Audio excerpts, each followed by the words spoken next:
పరిచయం, భౌగోళిక స్థానం, ప్రారంభ చరిత్ర. మిత్రులారా, ప్రపంచపటాన్ని ఒకసారి జాగ్రత్తగా చూస్తే మనకు పెద్ద దేశాలు మాత్రమే కనిపిస్తాయి. కాని కొన్ని చిన్న దేశాలు కూడా ప్రపంచంలో చాలా ప్రత్యేకమైన స్థానాన్ని కలిగి ఉంటాయి. అలాంటి దేశాల్లో ఒకటి అండోరా. యూరప్ ఖండంలో ఉన్న ఈ చిన్న దేశం చాలామందికి తెలియకపోవచ్చు. కాని దాని చరిత్ర, సంస్కృతి మరియు ప్రకృతి అందాలు చాలా ఆసక్తికరంగా ఉంటాయి. ఈ వీడియోలో మనం అండోరా దేశం గురించి పూర్తి వివరాలు తెలుసుకోబోతున్నాం. ఈ దేశం ఎలా ఏర్పడింది? ఎందుకు ఇది ప్రపంచంలో ప్రత్యేకమైన దేశం? దీని రాజకీయ వ్యవస్థ ఎలా ఉంది? ఇక్కడి ఆర్థిక వ్యవస్థ ఎలా పనిచేస్తోంది? ఇలాంటి అన్ని విషయాలను ఈ డాక్యుమెంటరీలో తెలుసుకుంటాం. అండోరా ఎక్కడ ఉంది? అండోరా యూరప్ ఖండంలో ఉన్న ఒక చిన్న దేశం. ఈ దేశం రెండు పెద్ద దేశాల మధ్యలో ఉంది. ఒకవైపు స్పెయిన్, మరోవైపు ఫ్రాన్స్. ఈ దేశం పైరినీస్ పర్వతాల మధ్య ఉంది. ఈ పర్వతాలు యూరప్లో చాలా అందమైన పర్వతాల్లో ఒకటి. అండోరా మొత్తం విస్తీర్ణం కేవలం 468 చదరపు కిలోమీటర్లు మాత్రమే. ఇది ప్రపంచంలోని చిన్న దేశాల్లో ఒకటి. అయితే చిన్న దేశం అయినప్పటికీ ఇది చాలా అభివృద్ధి చెందిన దేశం. పర్వతాల దేశం. అండోరా ప్రధానంగా ఒక పర్వత ప్రాంత దేశం. దేశం మొత్తం ఎక్కువ భాగం పర్వతాలతో నిండి ఉంటుంది. ఇక్కడి ఎత్తైన పర్వత శిఖరం కోమా పెడ్రోసా. ఈ పర్వతం ఎత్తు దాదాపు 2942 మీటర్లు. చలికాలంలో ఈ ప్రాంతం మంచుతో కప్పబడి ఉంటుంది. అందుకే అండోరా స్కీయింగ్ టూరిజానికి ప్రపంచంలో ప్రసిద్ధి చెందింది. రాజధాని. అండోరా రాజధాని నగరం అండోరా లా వెలా. ఇది యూరప్లోనే అత్యంత ఎత్తులో ఉన్న రాజధానుల్లో ఒకటి. ఈ నగరం సముద్రమట్టానికి దాదాపు 1000 మీటర్ల ఎత్తులో ఉంటుంది. ఇక్కడ ప్రభుత్వ కార్యాలయాలు, వ్యాపార కేంద్రాలు, పర్యాటక ప్రాంతాలు ఉంటాయి. జనాభా. అండోరా జనాభా చాలా తక్కువ. ఈ దేశంలో దాదాపు 80,000 మంది మాత్రమే నివసిస్తున్నారు. ఇక్కడ నివసించే ప్రజలు వివిధ దేశాల నుంచి వచ్చినవారు. ప్రధానంగా స్పానిష్, ఫ్రెంచ్, పోర్చుగీస్, స్థానిక అండోరా ప్రజలు ఉంటారు. అధికారిక భాష కెటలాన్. కానీ స్పానిష్ మరియు ఫ్రెంచ్ కూడా విస్తృతంగా మాట్లాడతారు. అండోరా ప్రారంభ చరిత్ర. అండోరా చరిత్రలో చాలా పురాతనమైన చరిత్ర ఉంది. ఇక్కడ మొదట నివసించినవారు ఇబేరియన్ తెగలు. తరువాత ఈ ప్రాంతాన్ని రోమన్ సామ్రాజ్యం ప్రభావితం చేసింది. రోమన్లు ఈ ప్రాంతంలో రహదారులు మరియు చిన్న పట్టణాలు నిర్మించారు. రోమన్ సామ్రాజ్యం పతనమైన తర్వాత ఈ ప్రాంతం అనేక చిన్న రాజ్యాల ఆధీనంలోకి వెళ్ళింది. చార్ల్ మ్యాగ్నే కథ. అండోరా చరిత్రలో ఒక ప్రసిద్ధ కథ ఉంది. అది చార్ల్ మ్యాగ్నే అనే యూరోపియన్ చక్రవర్తితో సంబంధం ఉంది. చరిత్ర ప్రకారం చార్ల్ మ్యాగ్నే ఈ ప్రాంత ప్రజలకు రక్షణ ఇచ్చాడని చెబుతారు. ఆ సమయంలో ముస్లిం సైన్యాల నుంచి రక్షణ కోసం స్థానిక ప్రజలు అతనికి మద్దతు ఇచ్చారు. దానికి ప్రతిఫలంగా వారికి స్వతంత్రత ఇచ్చినట్టు కథలు చెబుతాయి. ప్రత్యేక పాలనా వ్యవస్థ. అండోరా ప్రపంచంలో చాలా ప్రత్యేకమైన రాజకీయ వ్యవస్థను కలిగి ఉంది. ఇది ఒక కో-ప్రిన్సిపాలిటీ. అంటే ఈ దేశానికి 2 రాజులు ఉంటారు. వారిలో ఒకరు ఫ్రాన్స్ అధ్యక్షుడు, మరొకరు స్పెయిన్లోని బిషప్ ఆఫ్ ఉర్జల్. ఇది ప్రపంచంలో చాలా అరుదైన పాలనా వ్యవస్థ.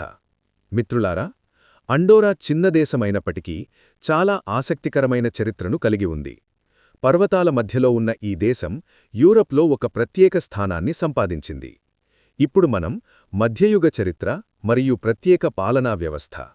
మిత్రులారా, అండోరా చరిత్రలో మధ్యయుగ కాలం చాలా ముఖ్యమైనది. ఈ కాలంలోనే ఈ చిన్న దేశం తన ప్రత్యేకమైన రాజకీయ వ్యవస్థను ఏర్పరచుకుంది. యూరప్లో చాలా దేశాలు రాజ్యాలుగా లేదా సామ్రాజ్యాలుగా ఏర్పడుతున్న సమయంలో అండోరా మాత్రం ఒక ప్రత్యేక మార్గాన్ని ఎంచుకుంది. మధ్యయుగ కాలంలో అండోరా. రోమన్ సామ్రాజ్యం పతనమైన తర్వాత యూరప్ మొత్తం చిన్న చిన్న రాజ్యాలుగా విడిపోయింది. అండోరా ప్రాంతం కూడా అప్పట్లో అనేక శక్తుల ప్రభావంలో ఉండేది. ఈ ప్రాంతంపై ముఖ్యంగా 2 శక్తులు ప్రభావం చూపాయి. ఒకటి ఫ్రాన్స్ ప్రాంతంలోని స్థానిక లార్డులు, 2 స్పెయిన్ ప్రాంతంలోని కతలాన్ నాయకులు. ఈ 2 ప్రాంతాల మధ్య ఉన్నందున అండోరా ఒక ముఖ్యమైన వ్యూహాత్మక ప్రాంతంగా మారింది. భూభాగంపై వివాదాలు. 12వ శతాబ్దం మరియు 13వ శతాబ్దాలలో అండోరా భూభాగంపై వివాదాలు మొదలయ్యాయి. ప్రత్యేకంగా కౌంట్ ఆఫ్ ఫాయెక్స్ ఫ్రాన్స్ ప్రాంతం మరియు బిషప్ ఆఫ్ ఉర్జెల్ స్పెయిన్ ప్రాంతం ఈ ఇద్దరు నాయకులు అండోరా మీద అధికారాన్ని కోరుకున్నారు. దీంతో ఈ ప్రాంతంలో రాజకీయ ఉద్రిక్తతలు పెరిగాయి. 1978 ఒప్పందం. ఈ వివాదాలను పరిష్కరించడానికి ఒక చారిత్రాత్మక ఒప్పందం జరిగింది. అది 1278 సంవత్సరంలో జరిగిన ప్యారియాజ్ అగ్రిమెంట్. ఈ ఒప్పందం ప్రకారం అండోరా ప్రాంతాన్ని మిత్రులారా, అండోరా చిన్న దేశం అయినప్పటికీ ఆర్థికంగా చాలా బలంగా ఉంది. పర్వత ప్రాంతం కావడం వల్ల వ్యవసాయం ఎక్కువగా అభివృద్ధి చెందలేదు. అందుకే ఈ దేశం ఇతర రంగాలపై దృష్టి పెట్టింది. ప్రత్యేకంగా పర్యాటకం మరియు సేవారంగం అండోరా ఆర్థిక వ్యవస్థకు ప్రధాన ఆధారం. అండోరా ఆర్థిక వ్యవస్థ. అండోరా ఆర్థిక వ్యవస్థ ప్రధానంగా 3 రంగాలపై ఆధారపడింది. 1 పర్యాటకం, 2 బ్యాంకింగ్ మరియు ఫైనాన్స్, 3 రీటేల్ వ్యాపారం. ప్రతి సంవత్సరం ఈ దేశానికి లక్షలాది మంది పర్యాటకులు వస్తారు. ముఖ్యంగా స్పెయిన్ మరియు ఫ్రాన్స్ నుంచి ఎక్కువ మంది వస్తారు. ఇది చిన్న దేశమైనప్పటికీ జీవన ప్రమాణాలు చాలా మంచి స్థాయిలో ఉన్నాయి. పర్యాటకం ప్రధాన ఆదాయం. అండోరా ప్రపంచంలో ప్రసిద్ధి చెందిన స్కీయింగ్ కేంద్రాలలో ఒకటి. చలికాలంలో పర్వత ప్రాంతాలు మంచుతో కప్పబడి ఉంటాయి. అందువల్ల స్కీయింగ్, స్నోబోర్డింగ్ వంటి క్రీడలకు ఇది చాలా అనుకూలమైన ప్రదేశం. ప్రతి సంవత్సరం వేలాది మంది పర్యాటకులు ఇక్కడికి స్కీ రిసార్టులకు వస్తారు. ప్రసిద్ధ స్కీ ప్రాంతాలు గ్రాండ్ వాలిరా, వాల్నాడ్. ఈ ప్రాంతాలు యూరప్లో అత్యంత ప్రసిద్ధి చెందిన స్కీ రిసార్టుల్లో ఉన్నాయి. షాపింగ్ కేంద్రం. అండోరా మరో కారణం వల్ల కూడా ప్రసిద్ధి చెందింది.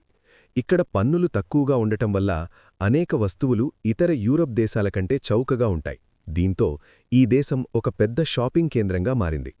ప్రత్యేకంగా ఎలక్ట్రానిక్స్, ఫ్యాషన్ వస్త్రాలు, పరిమళ ద్రవ్యాలు కొనడానికి పర్యాటకులు వస్తారు. బ్యాంకింగ్ మరియు ఫైనాన్స్. అండోరాలో బ్యాంకింగ్ రంగం కూడా చాలా అభివృద్ధి చెందింది. గతంలో తక్కువ పన్నుల విధానం వల్ల అనేక విదేశీ పెట్టుబడులు ఇక్కడికి వచ్చాయి. దీంతో దేశంలో బ్యాంకింగ్ వ్యవస్థ బలపడింది. ఇప్పటికీ ఫైనాన్స్ రంగం దేశ ఆర్థిక వ్యవస్థలో ముఖ్యమైన పాత్ర పోషిస్తుంది. ప్రజల జీవనశైలి. అండోరా ప్రజల జీవితం చాలా ప్రశాంతంగా ఉంటుంది. పర్వత ప్రాంతం కావడం వల్ల ప్రకృతితో చాలా దగ్గరగా జీవిస్తారు. ఇక్కడ జీవన ప్రమాణాలు కూడా చాలా మంచి స్థాయిలో ఉన్నాయి. దేశంలో మంచి ఆరోగ్య సేవలు, మంచి విద్యా వ్యవస్థ, సురక్షితమైన జీవనం ఉంటాయి. భాషలు మరియు సంస్కృతి. అండోరా అధికారిక భాష క్యాటలాన్, కాని ఇక్కడ అనేక భాషలు వినిపిస్తాయి. ఉదాహరణకు స్పానిష్, ఫ్రెంచ్, పోర్చుగీస్. ఈ భాషలు కూడా విస్తృతంగా మాట్లాడతారు. సంస్కృతి విషయానికి వస్తే అండోరా కతలాన్ సంస్కృతికి దగ్గరగా ఉంటుంది. పండుగలు. అండోరాలో అనేక సాంప్రదాయ పండుగలు జరుపుకుంటారు. వాటిలో ముఖ్యమైనవి స్థానిక గ్రామోత్సవాలు, సంగీత వేడుకలు, సాంప్రదాయ నృత్య కార్యక్రమాలు. ఈ పండుగలు స్థానిక సంస్కృతిని ప్రతిబింబిస్తాయి. వంటకాలు. అండోరా వంటకాలు స్పెయిన్ మరియు ఫ్రాన్స్ ప్రభావంతో అభివృద్ధి చెందాయి. ప్రసిద్ధ వంటకాలు ఎస్కుడెల్లా, ట్రిన్చాట్. ఇవి స్థానికంగా చాలా ప్రాచుర్యం పొందినవి. ప్రకృతి అందాలు. అండోరా ప్రకృతి అందాలకు ప్రసిద్ధి చెందింది. పర్వతాలు, నదులు, అడవులు ఈ దేశాన్ని చాలా అందంగా మారుస్తాయి. వేసవిలో కూడా పర్యాటకులు హైకింగ్, మౌంటైన్ బైకింగ్, ప్రకృతి విహారం కోసం ఇక్కడికి వస్తారు. మిత్రులారా, అండోరా చిన్న దేశమైనప్పటికీ ఆర్థికంగా చాలా బలంగా ఉంది. పర్యాటకం, బ్యాంకింగ్ మరియు షాపింగ్ ఈ దేశ అభివృద్ధికి ప్రధాన కారణాలు. ప్రకృతి అందాలు, ప్రశాంత జీవనం ఈ దేశాన్ని యూరప్లో ఒక ప్రత్యేకమైన ప్రదేశంగా మారుస్తున్నాయి. మిత్రులారా, చిన్న దేశమైనప్పటికీ అండోరా ఆధునిక ప్రపంచంలో ఒక ప్రత్యేకమైన స్థానాన్ని సంపాదించింది. పర్వతాల మధ్యలో ఉన్న ఈ దేశం గతంలో ఒక చిన్న గ్రామ సమాజంగా ఉండేది. కాని